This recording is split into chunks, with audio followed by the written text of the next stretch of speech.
Chegou o momento agora de nós ouvirmos a leitura e a exposição da Palavra de Deus. Eu peço que você abra sua Bíblia comigo no Evangelho de Cristo, conforme o registro de Lucas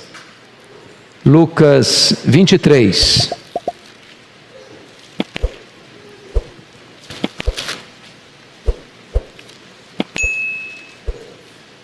Lucas 23.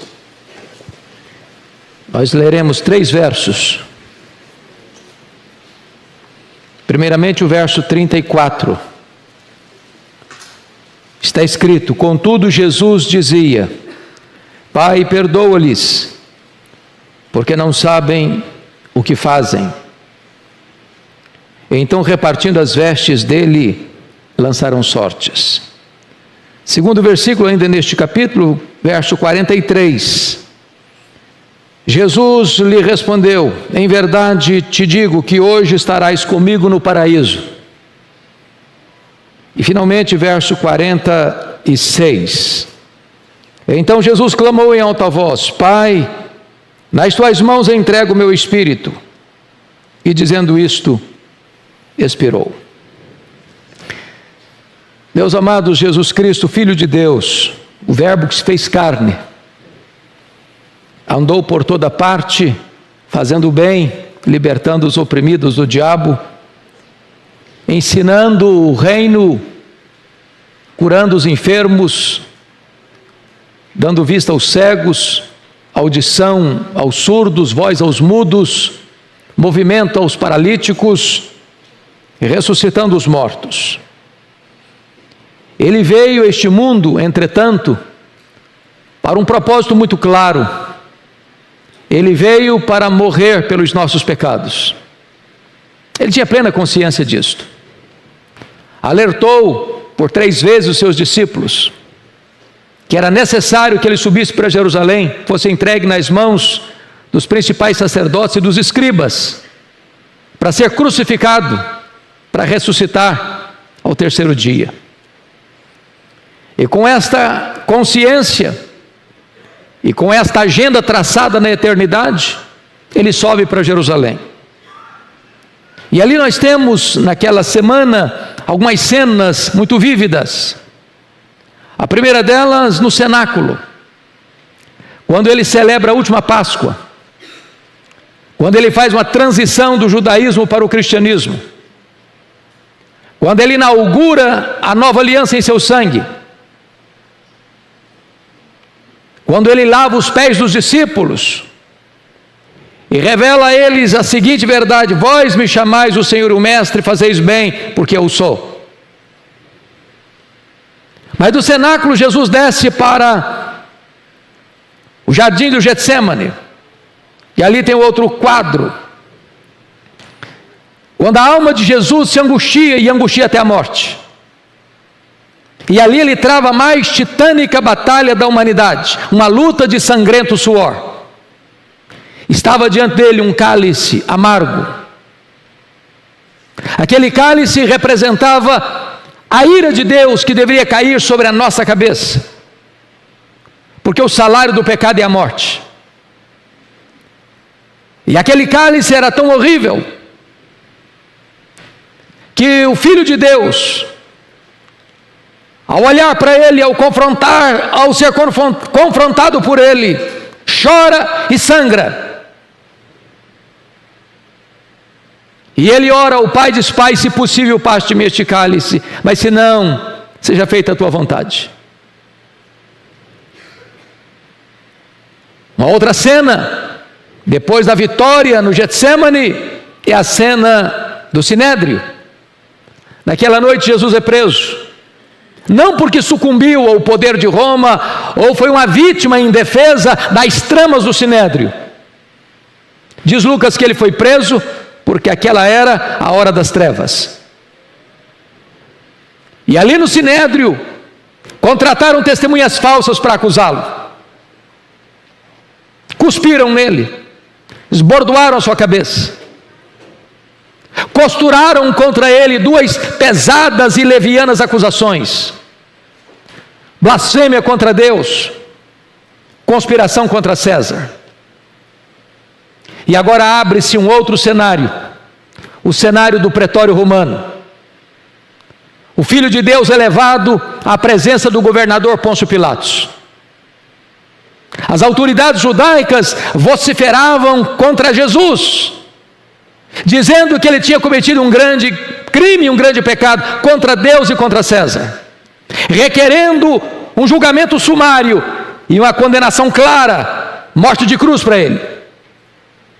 E Pilatos, covardemente, a despeito de estar plenamente convencido da inocência de Jesus, por conveniência e covardia, sentencia Jesus à pena de morte.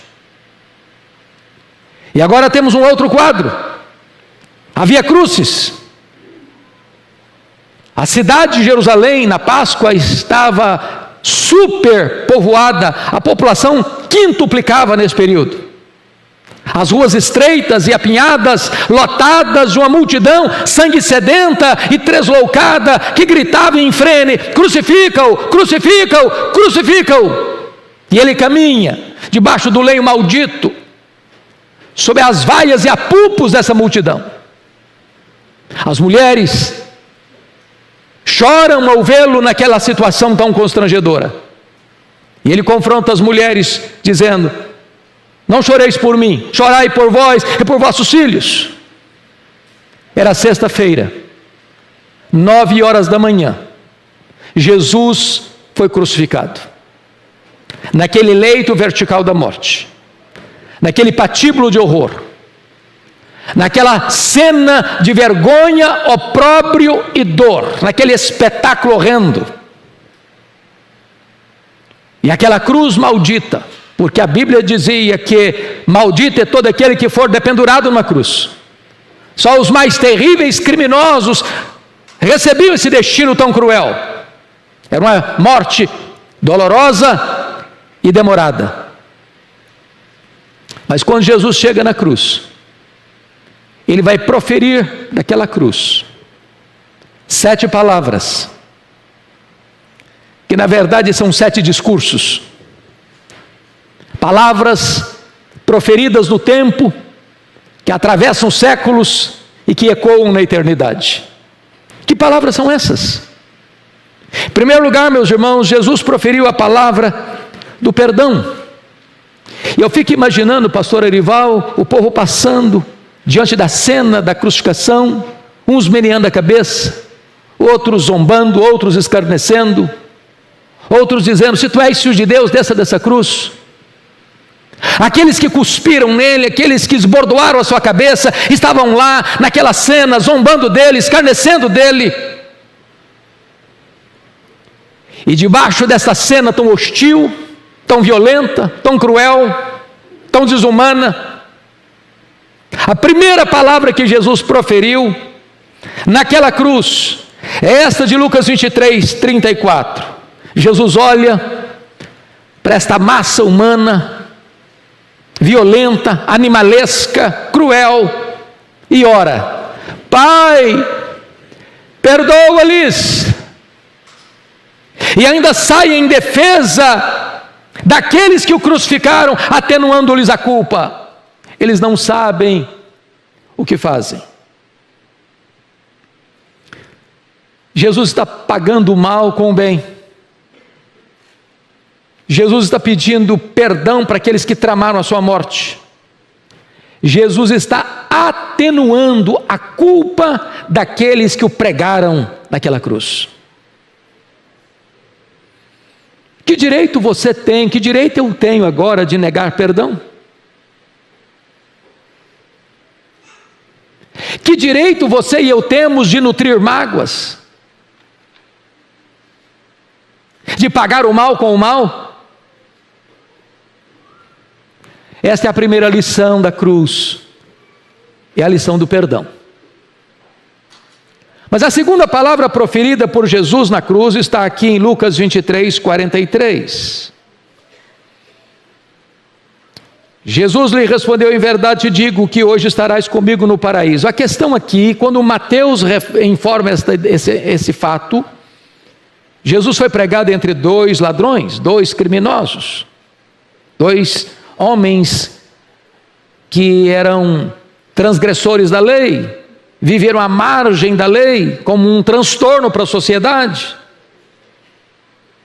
E diz Mateus que os dois estão falando impropérios contra Jesus. Quando um fato acontece, talvez como resultado desta primeira palavra de Jesus na cruz: Pai, perdoa-lhes, porque não sabem o que fazem. De repente, o ladrão que estava crucificado à sua direita é tomado de convicção de pecado. Reconhece que é pecador. Reconhece que Jesus é inocente. Reconhece que Jesus não é apenas um homem, mas o próprio Filho de Deus. Reconhece que Ele é rei. Reconhece que Ele tem um reino. Reconhece que Ele há de voltar gloriosamente. E tomado de convicção de pecado, faz um pedido para Ele. E este pedido é impressionante, porque o pedido está no verso 42. Jesus, lembra-te de mim quando vieres no teu reino. E a resposta de Jesus, a segunda palavra da cruz, é límpida, é lúcida, é cristalina, é diáfana. E Jesus responde: em verdade te digo que hoje estarás comigo no paraíso. E aqui eu chamo a atenção para algumas coisas. Primeiro, este homem foi salvo na última hora. Oh, como a graça de Deus é maravilhosa. Aquele que viveu a vida toda no crime, agora, antes do apagar das luzes, ainda tem a oportunidade de ser salvo e perdoado. Segundo, ele reconhece que Jesus é rei. Ele reconhece que Jesus é inocente. E ele reconhece que está morrendo porque os seus pecados, os seus crimes mereciam isso. Ele reconhece que Jesus está morrendo, mas pessoalmente ele não tem transgressão, ele não tem pecado, ele não tem crime. Ele está morrendo nessa perspectiva, sem dever nada. Então ele clama a Jesus: lembra-te de mim quando vieres no teu reino. E Jesus responde: hoje estarás comigo no paraíso. E destaco aqui 3 coisas. Primeiro, fica claro, meus irmãos, à luz desse texto, que a salvação é pela graça. Porque se fosse pelas obras, esse homem estava condenado. Esse homem não tinha 1 quilo de virtude e toneladas de culpa.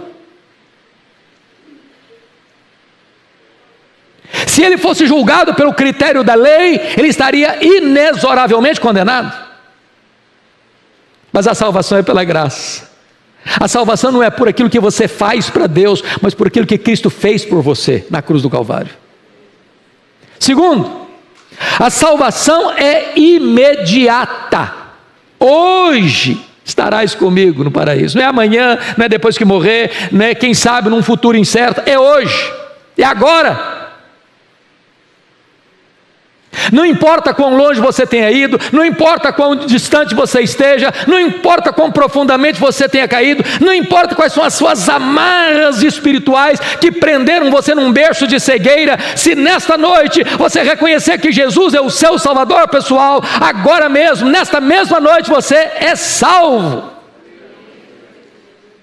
Terceiro, a salvação é estar com Cristo. Hoje mesmo estarás comigo no paraíso. Paraíso só é paraíso porque Jesus está lá. Salvação é você ter comunhão com Ele, não só agora, mas por toda a eternidade. É você poder contemplá-lo face a face. Mas, amados, vamos à terceira palavra da cruz. Peço que você agora vá comigo para João, porque é o evangelista João que vai relatar isto. João capítulo 19,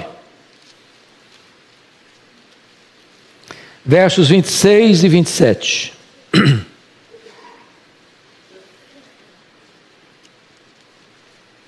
Aqui é a palavra do cuidado.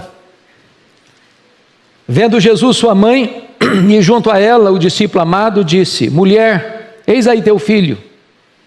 Depois disse ao discípulo: eis aí tua mãe. Dessa hora em diante, o discípulo a tomou para casa.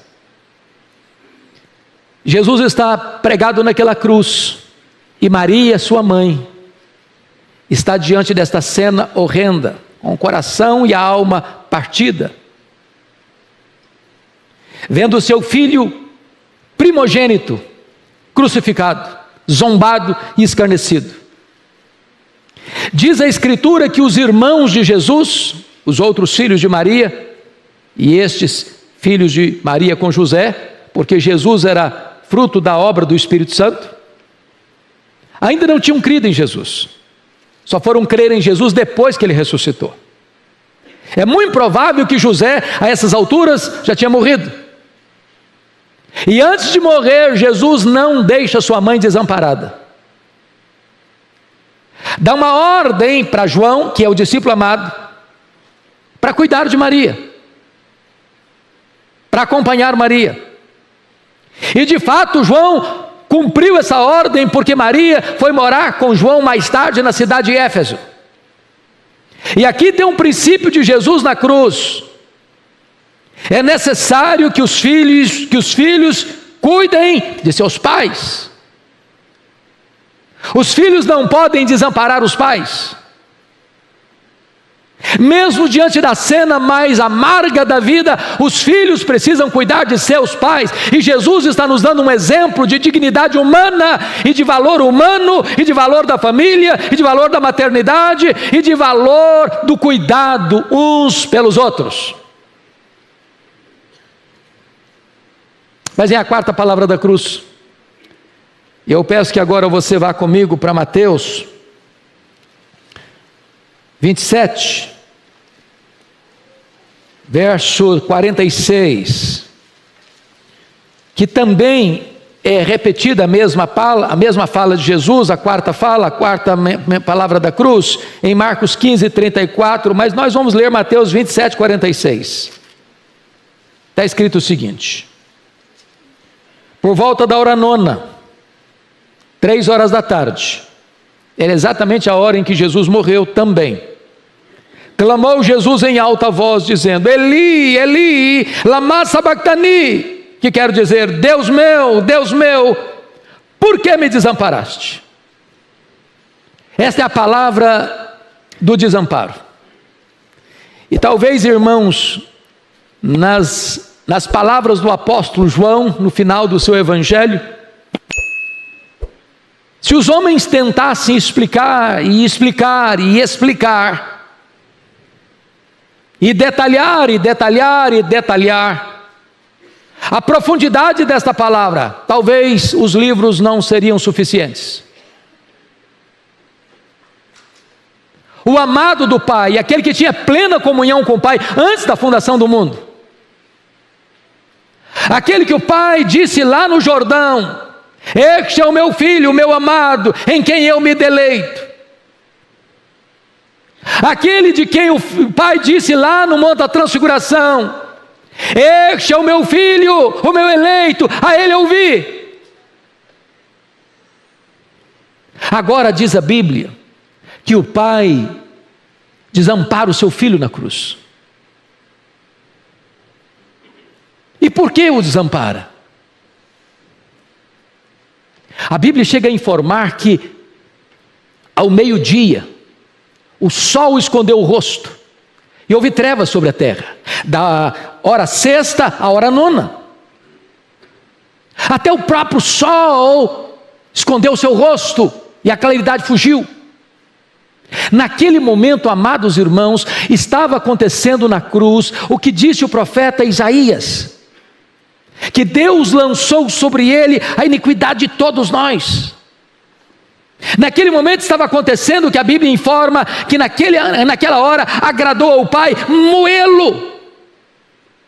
Naquele momento, o amado Filho de Deus, aquele que é santo, santo, santo, foi feito pecado por nós. Aquele que é bendito eternamente, foi feito maldição por nós. E a Bíblia diz que ele foi carregando no seu corpo, no madeiro, os nossos nossos pecados, e ele então é feito pecado, ele é feito maldição, e Deus olhou e não havia beleza nele, e então Deus no meu lugar puniu o meu pecado nele, puniu a minha transgressão nele, puniu as nossas mazelas nele, e naquele momento ele foi desamparado para que você e eu fôssemos amparados eternamente. Ali ele estava bebendo sozinho aquele cálice amargo da ira de Deus.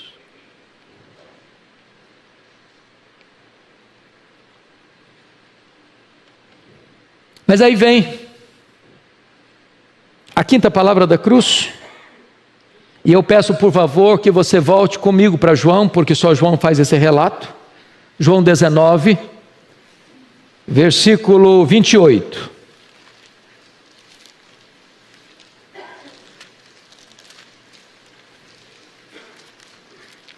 João 19, 28. Esta é a quinta palavra da cruz. Depois, vendo Jesus que tudo já estava consumado, para se cumprir a Escritura, disse: tenho sede. Tenho sede. Quando você lê relatos sobre o que acontece com a pessoa que é crucificada, agonia terrível, dores alucinantes, cãibras insuportáveis e uma sede atroz. Aqui Jesus está trazendo a palavra da agonia, do sofrimento físico. Ele é homem, verdadeiramente homem.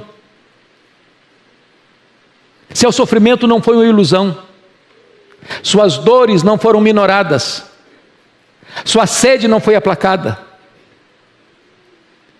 O eterno Filho de Deus, o nosso glorioso Redentor, o Criador do universo, estava sofrendo fome, aliás, sede, cãibras e dores terríveis por você e por mim. E ele admite diante do universo: tenho sede. E ele proclama a sua perfeita humanidade: tenho sede. E ele está mostrando para você e para mim o quanto custou para ele ser o nosso Redentor. Tenho sede. E para agravar-lhe a sede, deram-lhe vinagre. Atormentaram-no ainda mais, aguçaram ainda mais o seu sofrimento, agravaram ainda mais a sua sede.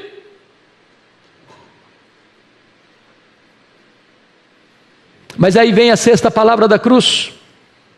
Bendito seja Deus, a palavra da vitória. Olhe comigo João 19, versículo 30.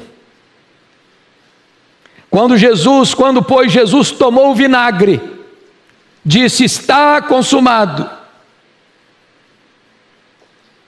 E inclinando a cabeça, rendeu o espírito. Irmãos, esta palavra está consumado na língua grega é uma única palavra, a palavra tetelestai. E esta palavra tinha 3 significados na língua grega.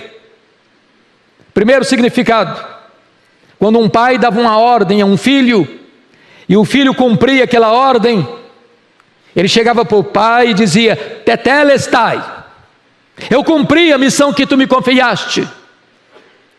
Jesus veio a este mundo com uma missão específica: morrer pelos nossos pecados, pagar a nossa dívida, para abrir um novo e vivo caminho para Deus, para nos reconciliar com Deus. E quando ele morre naquela cruz, ele está dizendo: Pai, eu cumpri a missão que tu me deste, eu te glorifiquei, obedecendo-te e cumprindo a tua agenda. Segundo lugar, essa palavra tetelestai, no grego, significava: quando você comprava um bem, móvel ou imóvel, e você pagava a última prestação, tendo o direito do pleno uso daquilo que você adquiriu, batia-se um carimbo: tetelestai, está pago, não se deve mais nada, está quitado, agora é seu. Quando Jesus disse: Tetelestai. Ele está dizendo: o preço da sua redenção está pago. A sua dívida foi quitada. Você está quisto com a lei de Deus, você está quisto com a justiça de Deus. Se você crê em mim, a sua dívida está paga. Mas em terceiro lugar, essa palavra tetelestai significava no grego, quando alguém ia receber a escritura registrada, tomando posse de um bem, batisse um carimbo na escritura, tetelestai. Agora você tem não apenas direito, mas você tem posse. Você pode tomar posse daquilo que é seu.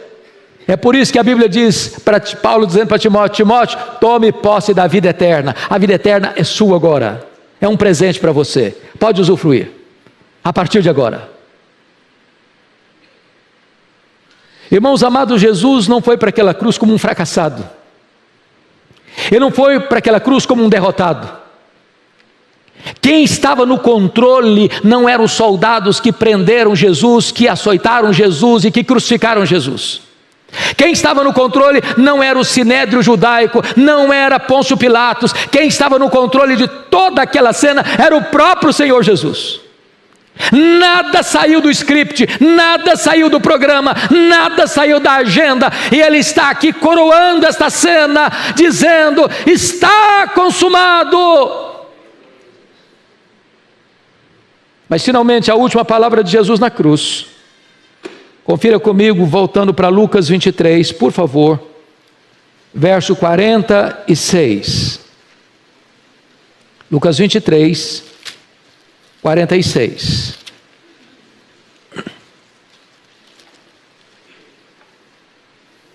Está escrito: então Jesus clamou em alta voz: Pai, nas tuas mãos entrego o meu espírito.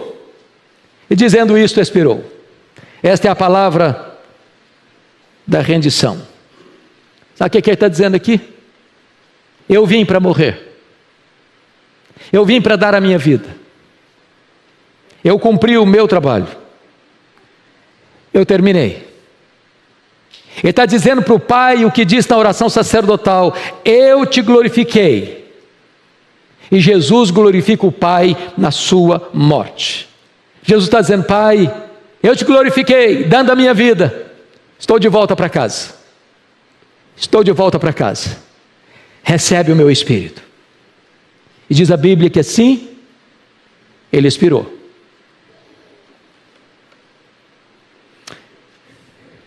Diante desta cena, diante deste quadro, eu quero fazer três breves aplicações.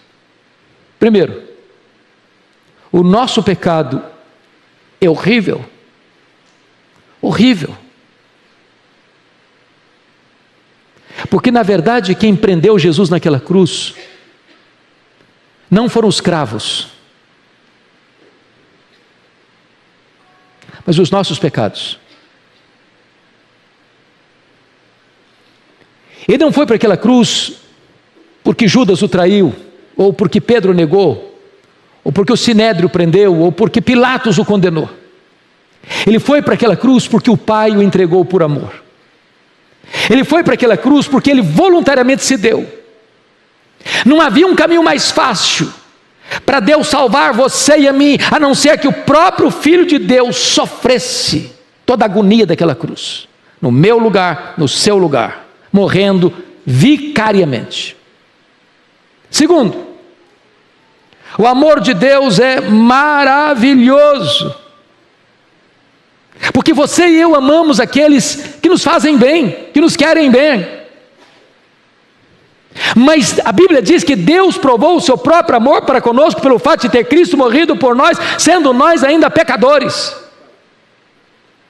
O apóstolo Paulo argumenta dizendo o seguinte: talvez por alguém bom, alguém se anime a morrer. E a pergunta que eu farei é retórica, porque nenhum de nós teria coragem de fazer isso. Quem de nós, em sã consciência, daria o seu filho para morrer pelo amigo mais próximo? Pois Deus amou você de tal maneira que Ele deu o seu Filho unigênito, para que você não pereça, mas creia nele e tenha a vida eterna. Deus provou o amor dele por você, não escrevendo em letras de fogo nas nuvens, mas esculpindo na cruz do Calvário: eu te amo. Esse é o tamanho do amor de Deus por você. Mas em terceiro lugar, a salvação em Jesus Cristo é um dom gratuito, é de graça. Você não compra, você não merece, você não trabalha para isso. Você recebe esse presente, é de graça, Ele pagou tudo. Não é barato não, é caríssimo, nem ouro nem prata pode comprar, mas Ele comprou com o seu sangue e oferece a você de graça. Agora, se você crer, você tem a vida eterna. A grande pergunta nesta noite é: qual é a sua decisão? Só tem duas possibilidades: ou você rejeita Jesus, ou você recebe a Jesus. Se você rejeitar a Jesus, só lhe restará horrível expectativa de juízo, porque como escaparemos nós se negligenciarmos tão grande salvação? Mas se nesta noite você se render a Jesus, e crer em Jesus, e colocar a sua vida nas mãos de Jesus, você sairá daqui hoje com seus pecados perdoados, com a alegria da salvação, com a certeza de que o seu nome está escrito no livro da vida e que o Espírito Santo entra em você e sela você para o dia da redenção. Você recebe o presente dele da vida eterna. Eu queria que você fechasse os seus olhos por um momento. Gostaria que você hoje pensasse na sua vida, na sua alma, porque esta é uma noite de decisão, esta é uma noite de salvação. A Bíblia diz que aquele centurião, que comandava toda aquela cena de crueldade e violência, ao ver Jesus naquela cruz, reconhece que verdadeiramente este é um Filho de Deus. Talvez você entrou aqui nesta noite, andou por tantos caminhos, bateu em tantas portas, mas hoje você pode ter seus olhos abertos para ver Jesus como seu Salvador pessoal, como aquele que morreu por você, pelos seus pecados, para dar a você a vida eterna. E agora o Espírito Santo está entre nós, e Ele é o Deus que aplica esta mensagem ao seu coração. Eu só posso falar aos seus ouvidos, mas o Espírito Santo pode falar ao seu coração. E se agora mesmo, nesta noite, você quer entregar por completo e por inteiro a sua vida para Jesus, para receber dele agora, nesta hora, a vida eterna, onde você está, com seus olhos fechados, a igreja toda em oração, que você levantasse uma das suas mãos dizendo: Senhor, eu quero. Pode levantar a sua mão. Bendito seja Deus, bendito seja Deus, bendito seja Deus, bendito seja Deus, bendito seja Deus, bendito seja Deus. Aqui, alguém mais? Pode... Estas palavras, tomando consigo a Pedro, João e Tiago, subiu a um monte com o propósito de orar. E aconteceu que, enquanto ele orava, a aparência do seu rosto se transfigurou, e suas vestes resplandeceram de brancura. Eis que 2 varões falavam com ele, Moisés e Elias, os quais apareceram em glória e falavam da sua partida que ele estava para cumprir em Jerusalém. Pedro e seus companheiros achavam-se premidos de sono, mas conservando-se acordados, viram a sua glória e os 2 varões que com ele estavam. Ao se retirarem estes de Jesus, disse-lhe Pedro: Mestre, bom é estarmos aqui. Então façamos 3 tendas, uma será tua, outra de Moisés e outra de Elias. Não sabendo, porém, o que dizia. Enquanto assim falava, veio uma nuvem e os envolveu, e encheram-se de medo ao entrarem na nuvem. E dela veio uma voz dizendo: Este é o meu filho, o meu eleito, a ele ouvi. Depois daquela voz, achou-se Jesus sozinho. Eles calaram-se e naqueles dias a ninguém contaram coisa alguma do que tinham visto. No dia seguinte, ao descerem eles do monte, veio ao encontro de Jesus grande multidão. E eis que dentre a multidão surgiu um homem, dizendo em alta voz: Mestre, suplico-te que vejas meu filho, porque é o único. Um espírito se apodera dele, e de repente o menino grita, e o espírito o atira por terra, convulsiona-o até espumar, e dificilmente o deixa depois de o ter quebrantado. Roguei aos teus discípulos que o expelissem, mas eles não puderam. E respondeu Jesus: ó geração incrédula e perversa, até quando estarei convosco e vos sofrerei? Traze o teu filho. Quando se ia aproximando, o demônio o atirou no chão e o convulsionou. Mas Jesus repreendeu o espírito imundo, curou o menino e o entregou a seu pai. E todos ficaram maravilhados ante a majestade de Deus. Como todos se maravilhassem do quanto Jesus fazia, disse aos seus discípulos: fixai nos vossos ouvidos as seguintes palavras: o Filho do Homem está para ser entregue nas mãos dos homens. Eles, porém, não entendiam isto. Até aqui.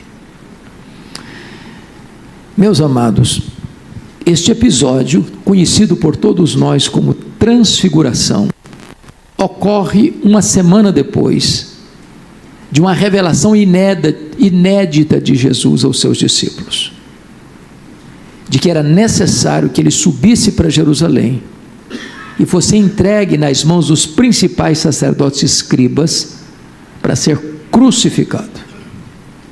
Isso gerou uma tristeza imensa no coração dos discípulos. Então, uma semana depois, Jesus sobe a um alto monte. Eu não sei que monte é esse. A tradição diz que é o Monte Tabor. Alguns creem que é o Monte Hermon. Para nós não interessa, porque não fazemos peregrinação sagrada. O certo é que Jesus sobe a um alto monte e convida entre os discípulos os mais próximos, Pedro, Tiago e João, para subirem com ele. Ali aqueles discípulos viram coisas extraordinárias. E eu vou olhar para esse texto em três perspectivas. Primeiro, vamos olhar esses três discípulos que sobem com Jesus. Ali Jesus orou. Ali Jesus foi transfigurado. Ali Moisés e Elias apareceram em glória. Ali Deus falou do meio de uma nuvem. Ali eles viram milagres extraordinários, mas eles estavam desprovidos de entendimento. Então vou caracterizar a espiritualidade de Pedro, Tiago e João como a espiritualidade do monte. E vamos batizar essa espiritualidade de espiritualidade do êxtase, sem entendimento. Os 9 outros discípulos não subiram, ficaram no sopé do monte, ficaram no vale. E a Bíblia diz também que eles não oraram. Não se agarraram ao sono, mas estavam, diz a Bíblia em Marcos, capítulo 9, versos 14 e 16, agarrados numa inócua, infrutífera discussão com os escribas, os doutores da época, os teólogos da época, que se opuseram a Jesus. E é nessa conjuntura que surge uma necessidade de um pai aflito com um filho único, endemoniado, precisando de libertação. Apresentando Jesus, o filho, aos discípulos, diz a Bíblia, eles não puderam. Então nós vamos batizar essa espiritualidade dos 9 que ficaram no vale, da espiritualidade do vale, a espiritualidade da discussão sem poder. E vamos concluir essa meditação olhando o que podemos aprender com Jesus no monte e no vale. E aprenderemos 3 coisas com Jesus. Primeiro, a espiritualidade da oração. Ele sobe para orar e ele ora. Segundo, a espiritualidade da obediência. Ele desce do monte para exatamente fazer o que foi a pauta da reunião de Moisés e Elias com ele, conforme 9:31 do texto lido. Conversaram sobre a sua partida para Jerusalém. A palavra partida aqui, êxodo no grego, que é a palavra êxodo para nós, representando que foi na cruz que Jesus declarou nossa independência e nos libertou. E finalmente, veremos com Jesus a espiritualidade do poder, porque o que os discípulos não puderam, libertar o menino, isso fez Jesus. Então, é sobre esses três aspectos que nós vamos conversar a partir de agora. Então vamos subir um monte com Jesus. Está lá no topo do monte. E o texto nos informa com toda clareza. Prestem bem atenção no verso 28. Subiu a um monte com o propósito de orar. Essa subida tinha uma agenda. Não era um mirante para contemplar a beleza da Galileia. Tinha uma agenda definida, tinha um propósito definido. E o propósito de Jesus era orar. E notem mais. Eu escolhi dentre os registros que está presente nos sinóticos, Mateus, Marcos e Lucas, o registro de Lucas. Por quê? Porque só Lucas nos informa isso, que Jesus sobe com o propósito de orar, mas a transfiguração decorre da oração de Jesus, é consequência da oração de Jesus, porque é isso que diz o verso 29, e aconteceu que enquanto ele orava, a aparência do seu rosto se transfigurou. Então Lucas conecta a transfiguração com a oração. Bom, Jesus está orando, a Shekinah de Deus desce, a glória de Deus desce, o rosto dele resplandece, conforme o registro de Mateus, como o sol no seu fulgor. As vestes dele se resplandecem de tal maneira que parecem a luz, e Marcos nos informa que eram tão brancas as vestes de Jesus que nenhum lavandeiro da terra podia fazer igual. E nesse momento de êxtase, de céu na terra, de glória de Deus manifestada, da presença de Deus na face de Cristo, e de Moisés e Elias ainda aparecerem em glória conversando com Jesus sobre a sua partida para Jerusalém, os discípulos estão agarrados no sono. O que dá prazer a Jesus dá cansaço neles. O que é o deleite de Jesus dá sono neles. O que é o prazer de Jesus gera neles um cansaço e uma fadiga tão exaustiva que os leva ao sono profundo. Bom, destaco agora que no topo desta montanha os discípulos de Jesus, Pedro, Tiago e João, estão vendo extraordinários milagres. Eles estão pisando no terreno do sobrenatural. Eles estão vivendo o céu na terra, literalmente. Eles estão desfrutando de um antepasto do que é a glória. Mas eles não demonstram qualquer discernimento espiritual. Quero destacar isso por uma razão muito simples. A geração que nós estamos vivendo é a geração que anseia e busca ardentemente milagres. Algumas igrejas fazem do milagre a pauta da sua agenda semanal. Algumas até marcam o dia dos milagres. Outras até fazem propaganda de milagres que nunca aconteceram, passando a seguinte ideia, que se nós contemplarmos mais milagres, nós creremos mais. Isso não é uma verdade bíblica. A Bíblia diz que a fé não vem pelo milagre, a fé vem pelo ouvir, e ouvir a palavra de Deus. Chama a atenção dos irmãos para um fato de que aqui no topo dessa montanha tem 3 gerações representadas: a geração de Moisés, a geração de Elias e a geração dos apóstolos. Leia sua Bíblia e você verá que essas foram as 3 gerações que mais viram milagres na história da humanidade. E notem mais, essas foram as 3 gerações mais incrédulas da história da humanidade. Vendo milagres, mas desprovidos de entendimento. Agora veremos então o que é que eles não entenderam, o que é que eles não discerniram. Primeiro, eles não discerniram a centralidade da pessoa de Jesus. Notem o que Pedro vai dizer. Vejam vocês. Versículo 33. Disse-lhe Pedro: Mestre, bom estarmos aqui. Então façamos 3 tendas, uma será tua, outra de Moisés e outra de Elias, não sabendo, porém, o que dizia. Notem o que o Pedro está propondo. Ô Senhor, nós vamos fazer 3 tendas. Uma vai ser tua, outra de Moisés. Ele achava que ele estava no controle da situação. Aliás, esse era o estilo de Pedro. Mas a Bíblia diz que ele nem sabia o que estava falando. E por que Pedro não sabia o que estava falando? Porque estava falando uma bobagem. O que Pedro está fazendo aqui? Ele está comparando e equiparando Jesus a Moisés e a Elias, ao representante da lei e ao representante dos profetas. Mas Jesus é incomparável. Jesus não é apenas um grande homem entre os homens, ele é o próprio Deus entre os homens. Ele é único, ele é absoluto, ele não pode ser comparado com outro.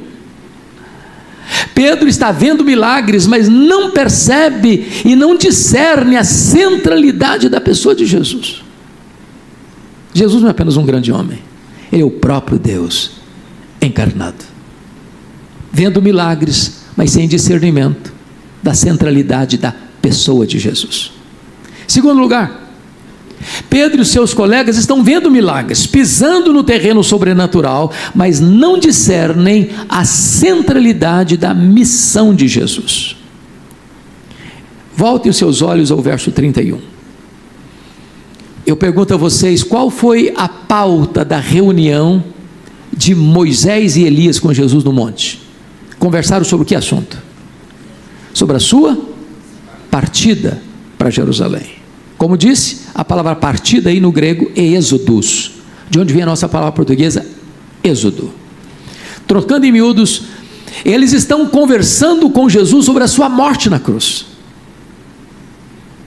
Quando Jesus desce do monte, diz a Bíblia, que Jesus liberta e cura o menino endemoniado e o devolve ao seu pai. Em virtude desse insólito e extraordinário milagre, diz o verso 43 o seguinte: e todos ficaram maravilhados ante a majestade de Deus. Todos quantos? Todos quem? Toda a multidão presente, inclusive os discípulos de Jesus.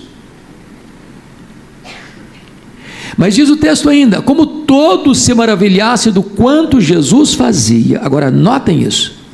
Como todos se maravilhassem do quanto Jesus fazia, Jesus agora se dirige aos discípulos. E você pode olhar, parece que o versículo 44 está fora de contexto. Mas que negócio é esse? Por que Jesus está dizendo isso para eles? E o que Jesus disse para eles? Diz assim no verso 44: fixai nos vossos ouvidos as seguintes palavras: o Filho do Homem está para ser entregue nas mãos dos homens. O que é que Jesus está falando? Em virtude dessa grande admiração que tomou conta da multidão e dos discípulos, Jesus percebe um perigo, um grande perigo. Que perigo? O mesmo perigo registrado em João capítulo 6. Qual foi o perigo de João capítulo 6? Depois que Jesus fez o grande milagre da multiplicação dos pães e dos peixes, diz a Bíblia que aquela multidão veio para arrebatar Jesus, para fazê-lo rei, um Messias político, operador de milagres. E o que Jesus fez naquela ocasião? Ele tirou os discípulos dele de cena, deu uma ordem para eles: entrem no barco e voltem para casa. Por quê? Porque Jesus não queria que os seus discípulos fossem expostos àquela cosmovisão, àquele entendimento de olharem para ele apenas como um operador de milagres e não como salvador do mundo. Nós cremos em milagres, nós oramos por milagres, nós pregamos sobre milagres, mas milagre não é a essência do Evangelho. Jesus não desceu do céu à terra precipuamente para fazer milagres. Os milagres eram prova da sua messianidade e da sua divindade. Ele desceu à terra para morrer na cruz pelos nossos pecados e ressuscitar para a nossa justificação. Então agora Jesus está percebendo a mesma problemática. Os discípulos estão encantados de novo com seus milagres, e Jesus olha bem nos olhos deles e diz assim: fixai nos vossos ouvidos as seguintes palavras: o Filho do Homem vai ser entregue nas mãos dos homens. Sabe o que Jesus está dizendo para eles? Não pensem em vocês que eu vou mudar minha agenda. Aquilo que foi conversado no monte, a minha partida para Jerusalém, é o que vai acontecer, e eu vou para Jerusalém para morrer, porque a minha morte na cruz vai ser o êxodo de vocês, a minha morte na cruz vai ser a quebra da escravidão de vocês. Vocês serão livres quando eu morrer na cruz pelos pecados de vocês. Agora o versículo 45 diz assim: mas os seus discípulos não entenderam isto. Vendo milagres, mas não discernindo quem é Jesus. Vendo milagres, mas não discernindo nem a centralidade da pessoa de Jesus, nem a centralidade da missão de Jesus. Terceiro, eles estão vendo milagres, mas em terceiro lugar, eles não discernem a centralidade da missão deles mesmos. Quando Pedro diz para Jesus: mestre, é bom estarmos aqui, vamos fazer o seguinte, vamos fazer 3 tendas. O que ele está dizendo? Ô mestre, esse lugar aqui é maravilhoso, isso aqui é bom demais, aqui em cima o ar é rarefeito, aqui tem céu na terra, aqui tem glória de Deus, aqui tem Moisés e Elias aparecendo em glória.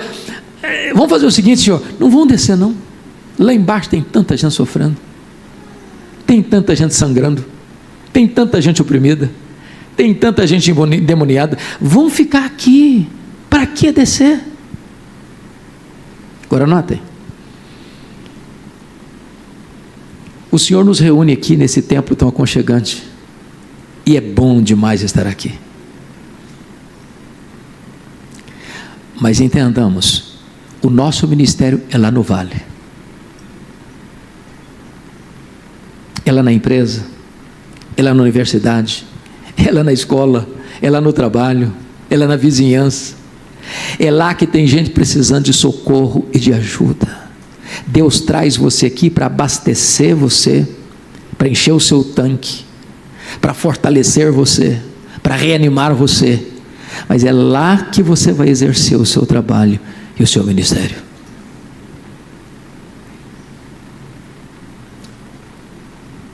Êxtase sem entendimento.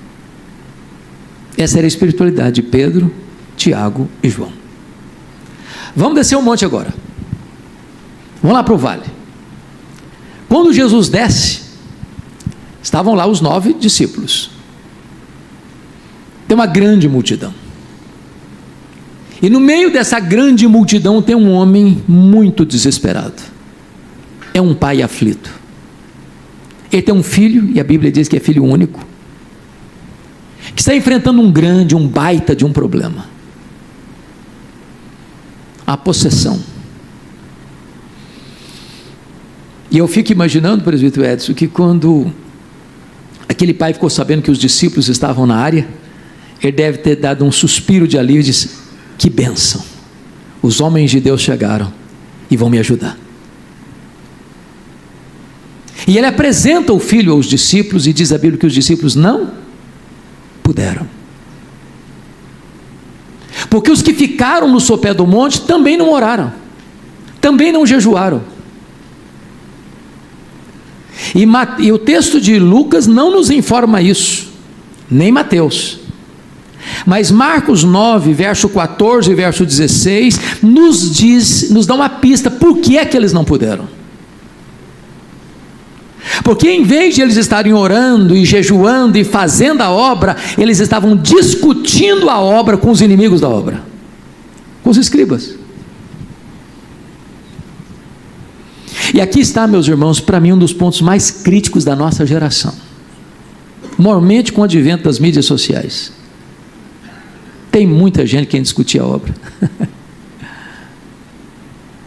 Tem muita gente com a cabeça cheia de conhecimento, que passa o tempo todo querendo discutir a obra.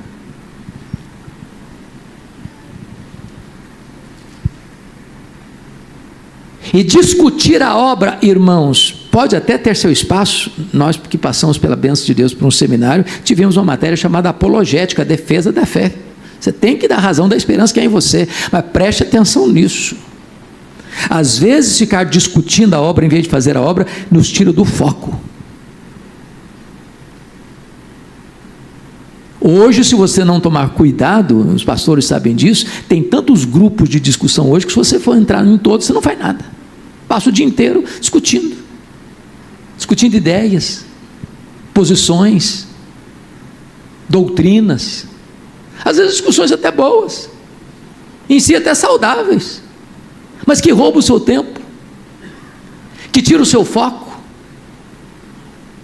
que acaba com a sua agenda, que não sobra tempo para mais nada. Eu fico olhando a experiência do Neemias quando estava reconstruindo Jerusalém. Os inimigos tentaram de tudo para a obra, de tudo, usaram todas as estratégias, todas as ferramentas, todos os planos possíveis, até que chegaram a uma posição: ô Neemias, desce aí, vamos conversar, vamos sentar ao redor da mesa, vamos discutir aqui. Ele falou: não, eu estou fazendo uma grande obra, não tem tempo para descer não, tem tempo para conversar não. Irmãos, o dia tem 24 horas para todo mundo. E se existe uma das coisas mais perigosas na nossa geração, é perder tempo com aquilo que não tem valor, é gastar tempo com aquilo que não produz resultado nenhum para o reino de Deus. E os discípulos de Jesus estão agarrados numa discussão inócua e infrutífera, em vez de estarem fazendo a obra. Agora preste atenção: enquanto os discípulos estão discutindo uma pauta inócua, infrutífera, o diabo está agindo.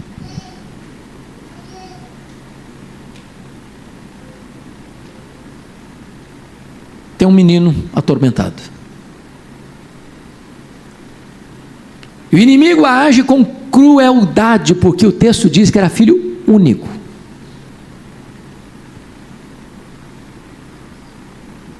E mais crueldade ainda, quando esse pai chega para Jesus e diz: eu apresentei meu filho aos teus discípulos e eles não puderam. Qual foi a reação de Jesus? Soltou um ai de dor: ó geração incrédula e perversa, até quando eu vos suportarei? Porque se os discípulos estavam sem poder, não é porque não havia poder, eles estavam sem poder porque não estavam buscando poder. Porque como nós recebemos o poder nos vem através da oração. Eles não estavam orando, eles estavam discutindo. Então Jesus pergunta para aquele pai assim: desde quando esse menino está desse jeito? Qual foi a resposta do pai? Desde a sua infância. E a palavra no grego para infância lá é a palavra brefos. E brefos descreve desde a vida intrauterina até a primeira infância. Isso é doloroso demais. Você já imaginou o que é que uma criança nascer perturbada? O texto diz, você lê Mateus, Marcos e Lucas, o inimigo entrava no menino, um espírito mudo e surdo, e ora jogava no fogo, ora jogava na água, ora jogava por terra, e ele arrelhava os dentes, e dificilmente ele saía sem machucar o menino todo. Agora para um pouquinho. Vocês têm percebido que existe, parece que uma força oculta, humana e sobre-humana, sobrenatural, no sentido de atingir a mente das crianças hoje? Se você fizer uma pesquisa detalhada dos programas infantis hoje, parece que não faz sentido, é muito ocultismo, é muita violência para a mente infantil. Vocês já pararam para perceber que muitas filosofias e ideologias da nossa geração hoje têm uma tendência de capturamento dos filhos, das crianças? Eu estava, pastor Luciano, pregando num país, não vou falar o nome do país não, recentemente, E eu chego, uma mãe me chama do lado e diz: pastor, eu estou muito triste hoje. Eu falei: o que foi, minha filha? Falei: meu filho de 5 anos foi à escola hoje pela primeira vez.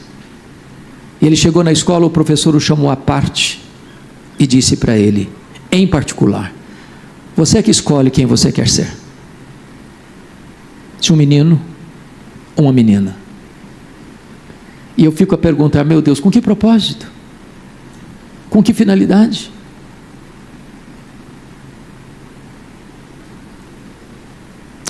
Podem ter certeza, irmãos, existe hoje uma força terrível, sombria, tentando desarticular a família e mormente atingindo as crianças. Eu estava há alguns anos, pastor, lá em Vitória, e uma senhora convertida a Cristo, lá na igreja, primeira igreja presbiteriana de Vitória, tinha uma menina de 3 anos, Josete. E um dia essa menina, essa mãe, andava com a criança dela de 3 anos no colo, pela rua fora, cantarolando um hino. Recém-convertida. E de repente a criança dela de 3 anos desfigura o rosto e começa a falar blasfêmias, impropérios contra o nome de Jesus, no colo dela. Ela tomou um susto, pensou que se tratava de um surto psicótico da criança. Dali mesmo ela levou para o médico. O médico examinou, não encontrou nada. Foi para um psiquiatra, fez os exames, descobriu nada. Essa mãe me liga desesperada e diz: pastor, eu preciso de ajuda. Eu falei para trás da sua filha aqui, no gabinete pastoral. E eu estava na minha mesa, ela sentada na minha frente, e eu conversando com a mãe, a criança no colo da mãe. E a criança me olhando por cima, pesado. De repente eu começo a falar de Jesus. A criança pula do colo da mãe e serpenteia pelo carpete do escritório, falando blasfêmias horríveis. E eu repreendi aquele espírito imundo no nome de Jesus. A criança ficou liberta. E eu perguntei para a mãe: mãe, me conta um pouco da história dessa criança. Ela me disse: meu marido era envolvido com ocultismo. E eu estava grávida e ele consagrou essa criança aos espíritos. Eu fico imaginando quantas crianças hoje têm sido atingidas. O que é mais doloroso, meus irmãos, é que os discípulos não puderam. E não puderam porque, em vez de estarem fazendo a obra, estavam discutindo a obra. Não puderam porque, em vez de estar orando, jejuando e fazendo a obra de Deus com fé, eles estavam agarrados numa discussão infrutífera com aqueles que queriam parar a obra.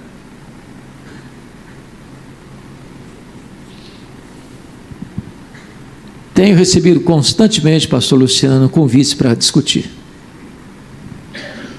É muita gente querendo discutir. Cuidado com o tempo é tão precioso. Nem para jogar uma conversa fora. De vez em quando eu tenho coisas até muito engraçadas. Se eu estiver acordado, enquanto eu estou acordado, eu quero estar fazendo alguma coisa útil. Há poucos dias eu estava no aeroporto de Congonhas e um cidadão chegou assim, estava faltando uns 40 minutos para sair o voo, disse: que bom que eu te encontrei aqui, precisamos jogar umas conversas fora. Eu falei: por favor, conversa fora, eu não tenho tempo. É porque eu tenho que fazer um trabalho aqui agora, eu preciso escrever um artigo e você me desculpe, mas se não é uma conversa que tem resultado, eu não posso. Porque tem muita gente querendo jogar a conversa fora. Tem muita gente querendo tomar o seu tempo. Tem muita gente querendo discutir. E Deus não nos chamou para discutir a obra, Deus nos chamou para fazer a obra.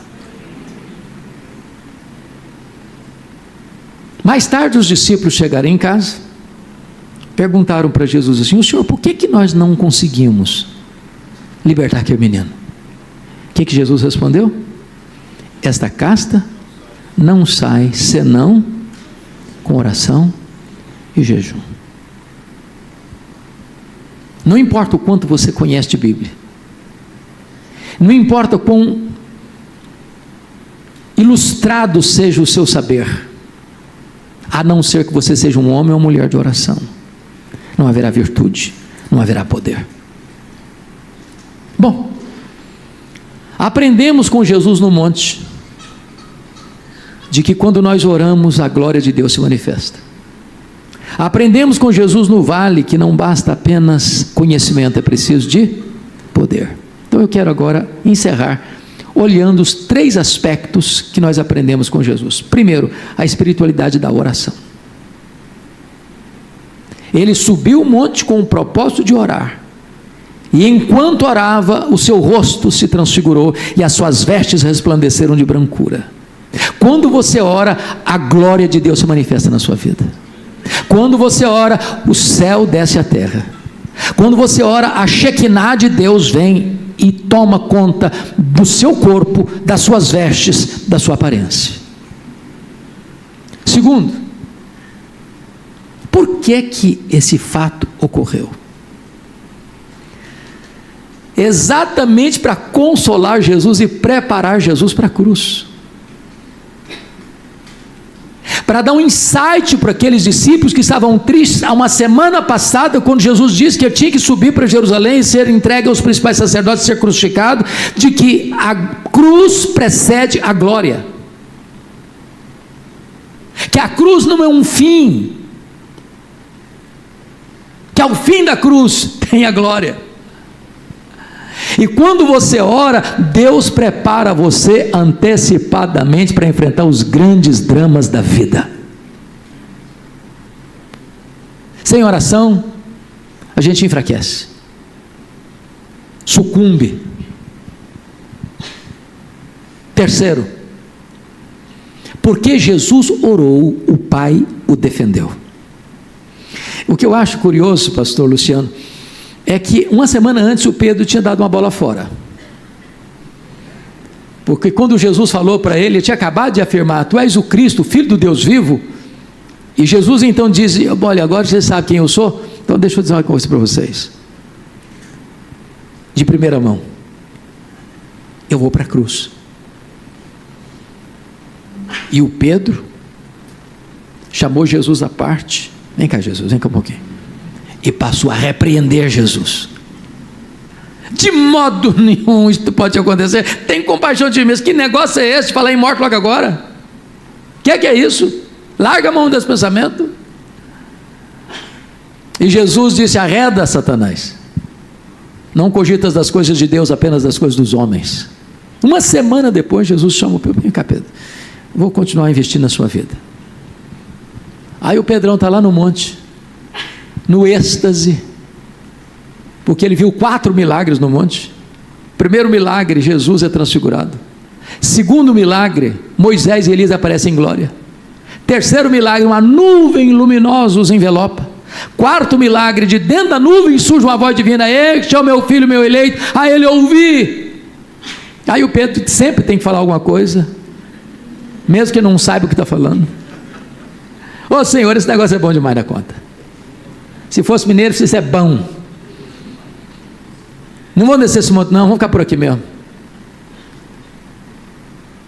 Aí Jesus podia dizer: ô Pedro, você está dando bola fora de novo, meu filho. Jesus não se defendeu, Jesus orou. E porque Jesus orou, o Pai o defendeu. E disse de dentro da nuvem: este é o meu filho, o meu eleito, a ele ouvi. Não misture o meu filho com outros. Ele é único, ele é exclusivo, ele é incomparável, ele é absoluto. E quando a nuvem foi dissipada, eles olham: não tem mais Elias, não tem mais Moisés, só tem Jesus, só tem Jesus, só tem Jesus. Você não tem que se defender, você tem que orar, porque quando você ora, Deus defende você. A espiritualidade de Jesus é a espiritualidade da oração. Segundo lugar, Jesus nos ensina que a verdadeira espiritualidade é a espiritualidade da obediência. Volto a pedir a vocês para pousarem os olhos no verso 31. Qual foi o assunto da conversa de Moisés e Elias? A partida. Entendendo partida aí a sua morte. A grande pergunta é: quando Jesus desce desse monte, qual é o grau de compromisso que ele tem com essa agenda de ir para Jerusalém para morrer? nós temos 3 evidências no texto. A primeira evidência está no verso 44. Quando Jesus se dirige aos discípulos assim: fixai nos vossos ouvidos as seguintes palavras: o Filho do Homem vai ser entregue nas mãos dos homens. Não percam isso de vista. Segunda evidência, verso 51. Olha o que está escrito aí: e aconteceu que, ao se completarem os dias em que devia ele ser assunto ao céu, manifestou no semblante a intrépida resolução de ir para Jerusalém. Isso é lindo demais. Sabe quando o cara fala sem proferir uma palavra? O semblante dele é um discurso. Ninguém tinha dúvida de que Jesus estava decidido, determinadamente, corajosamente, não com medo, não com as pernas tremendo, corajosamente, intrepidamente: eu estou indo para Jerusalém. Versículo 53, terceiro lugar. Mas os samaritanos não o receberam, porque o aspecto dele era de quem decisivamente ia para Jerusalém. Sabe o que significa isso? Estou pronto a obedecer, ainda que a obediência me leve pelo caminho da morte. Irmãos amados, não há vida espiritual madura sem obediência. Não dá para contornar esse caminho da obediência. E é isso que Jesus faz. Ele veio para morrer, e ele caminha para a cruz, não como uma ovelha esperneando. Ele caminha para a cruz como um rei caminha para a sua coroação. Bendito seja Deus, porque o nosso Salvador não titubeou em dar sua vida por nós. Finalmente, em último lugar, a espiritualidade de Jesus é a espiritualidade do poder. Eu gosto do registro de Marcos, porque é Marcos que nos informa esse ponto. Quando aquele menino é levado a Jesus, o espírito imundo entra nele, joga ao chão, e Jesus dá uma ordem peremptória: sai desse menino e nunca mais voltes a ele.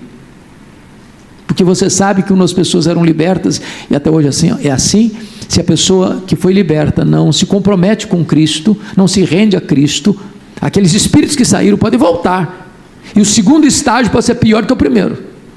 Mas a ordem de Jesus aqui é clara e insofismável: sai e nunca mais volte. Isso é autoridade, isso é poder. E o menino ficou liberto, e o menino ficou curado, e Jesus devolveu o menino ao seu pai. Que milagre extraordinário. O ponto que eu quero destacar agora, irmãos, é que você e eu precisamos desse poder. Não basta ser presbiteriano, não basta ser evangélico, não basta ser antigo de igreja, não basta conhecer Bíblia, não basta ser um doutor em teologia, não basta ser um pastor ou um missionário, um oficial da igreja, não basta ser um professor de escola bíblica dominical. É preciso ter poder. A Bíblia diz que antes de Jesus enviar a igreja ao mundo, ele enviou o Espírito Santo à igreja. Sem poder, produziremos frustração nos homens e um pesar no coração de Jesus. E eu quero concluir contando a vocês uma experiência que eu tive na África do Sul, quando pela graça de Deus visitamos a missão Kwasizabantu, em 1991. Ali aconteceu um grande avivamento, um dos maiores do século XX, no ano de 1966. O pastor Erle Stigen pregava lá há vários anos, numa tenda, com resultados pífios, magros, pequenos. Até o dia que uma senhora entrou na tenda, em lágrimas. E o pastor Erlo foi conversar com ela para saber o que estava acontecendo. E ela perguntou para o pastor assim: o senhor pregou hoje que o seu Deus tem todo o poder? O pastor disse: sim, é o que eu preguei aqui hoje. Ela deu um alívio, um respiro de alívio e disse: pois então eu preciso do seu Deus, porque eu tenho uma filha endemoniada lá em casa, amarrada num tronco com correntes, igual um bicho, uma fera selvagem. vamos na minha casa para minha filha ser liberta. E o pastor Erle sentiu o calafrio na espinha. Diz: meu Deus, e se não funcionar agora, o que eu vou fazer? Quando ele chega, a situação era muito pior do que a mulher tinha descrito para ele. Não conseguiu expulsar os demônios daquela mulher. Buscaram os missionários da região, ninguém conseguiu. Semanas de derrotas, humilhação, não conseguiram. O pastor Erlo toma uma decisão na vida: eu vou embora deste lugar, eu não tenho mais credibilidade para pregar aqui. Quando ele estava arrumando as malas para ir embora, Deus segredou o coração dele e disse: você não tem que ir embora, você tem que buscar poder.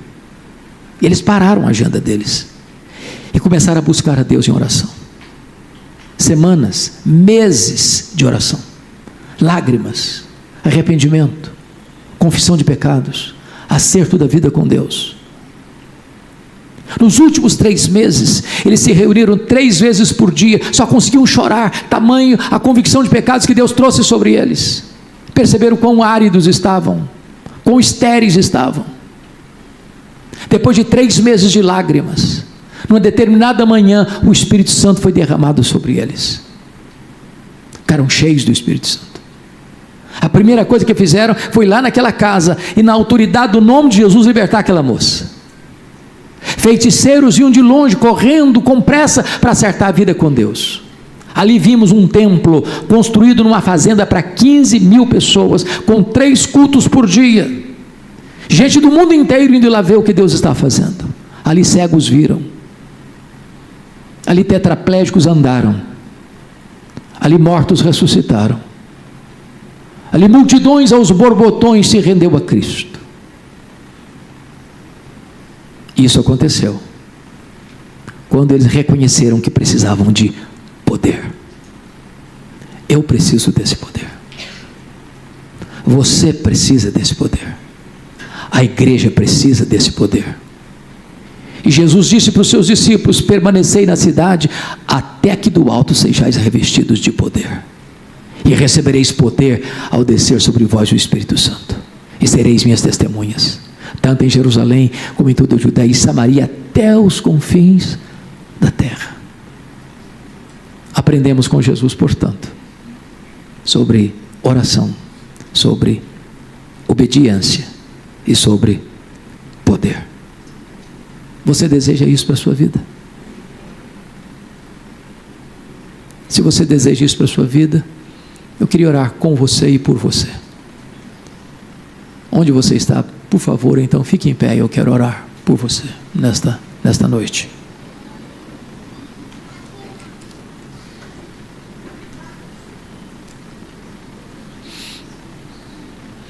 Deus amado, nós acabamos de ler, de ouvir acerca da tua palavra e acerca do teu Filho Jesus Cristo, nosso